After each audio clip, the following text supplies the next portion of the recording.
I, like you, have heard, and we've already covered on the show, that the Supreme Court refused to hear the appeals from 5 separate states that either through their legislature or through their ballot, some type of referendum, had made it a law that marriage could only be between 2 people of opposite gender. Okay? 1 man, 1 woman. No polygamy, no homosexual marriage, whether 2 men or 2 women. 2 women. That was government of the people, by the people, for the people, all right? Ultimately, as history has shown, that's not enough, all right? You can go to the French Revolution and see death, right? Equality, fraternity, liberty, or death. So you can have government that's of the people, by the people, for the people, that is communistic or Sharia law. It doesn't mean that you're going to have law that is true law that comes from our Maker. But I digress. At least in this case, where legislators, the elected officials of various states, or the people of those states through referendums, have banned so-called godless homosexual marriage. I could put a long list of pejoratives there, adjectives, but I won't. And so various circuit courts have, by the way, and if you don't understand how the federal courts work, a district judge is a judge in an area. And depending on the population of the area, that would depend on how big an area that judge covers, and it would also determine how many judges there are. New York City, for example, has an awful lot more federal judges than Romney, West Virginia. Okay? Well, after these individual judges, hither and yon, then they have circuits around the country. There are 11 numbered circuit courts and also the D.C. Court of Appeals, the District Court of Appeals. So these are the gods who walk among us, all right?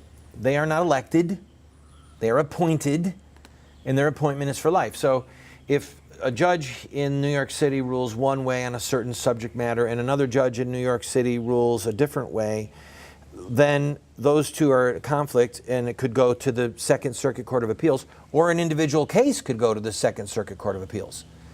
All right? I had cases that I won at the Supreme Court.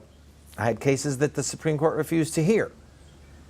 When I was sentenced to prison for my part in showing presidential candidate Bill Clinton an aborted baby, a dead 5-month-old baby that had been retrieved from a garbage dump, from a dumpster. Clinton was this close to the baby. A federal judge sentenced me to 5 months in prison for contempt of court for doing it. The Second Circuit Court of Appeals refused to hear my appeal. We appealed to the Supreme Court. The Supreme Court refused to hear my appeal, so I had to serve my 5 months in federal prison. All right, 3 months in federal prison, and then ultimately 2 months under house arrest. So it goes District Court, Circuit Court of Appeals, Supreme Court. Right now, several of the circuit courts have sided with the district judges. All right, the district judge struck down the law of a state.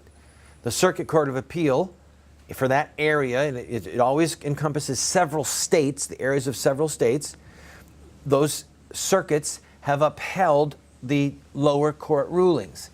The next step in the ladder is the Supreme Court. Okay? The Supreme Court refused to hear the petitions of these states where laws were legitimately passed. They just looked the other way and said, no, we're not going to deal with it. So for the time being, those circuit court rulings stand. Now, historically, the Supreme Court does not take a case until 2 of the circuits, 2 of the 11 numbered circuits are in conflict. But right now, all of the circuit court rulings, or the appellate court rulings, if you want to say that, have sided with the promoters of same-gender marriage. We've been overrun, people.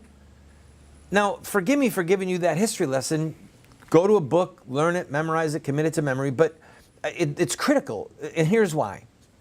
We don't live in a free society. We do not live under the rule of law.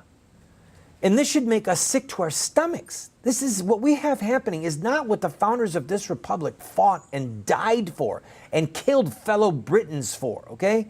Remember, the Americans were British colonists who were shooting bullets at their fellow Britons, okay? They were making widows by killing men, some of whom they knew, okay? It was so we could be free, so we could have representative government, so we wouldn't live under dictators and under tyrants. But we live under tyranny right now. We've got this little band of people, these judges, these black-robed tyrants, who they're like patricians of Rome, and we're the plebeians, okay? And they know what's best for us. And they sit there in their smug little world, their godless little world, where they drink wine together or call each other on their phone or send emails to one another. And they run roughshod over the rule of law, over the will of the American people, over the elective process, over the Judeo-Christian history of our past. And they bring us something so disgusting and vile and vulgar that not even the ancient Greeks and the Romans stooped so low. Don't kid yourself. We're not free, okay? Don't kid yourself. This is not a Christian nation, all right? We used to be a Christian nation, we could argue. We're not anymore. A Christian nation does not behave this way. We behave like a pagan nation, or at least a nation that is under the heel of judicial tyrants. And we, the people, and our elected officials don't have the guts to overthrow these judicial tyrants in whatever manner is available to us, starting with impeachment. Starting with altering the Constitution so that we just say, okay, you can only have a 5-year appointment or a 7-year appointment. We're not going to give you a lifetime appointment where you're out of our reach. I've got to take a break. You can tell that I'm worked up. It's a day to grieve. It is.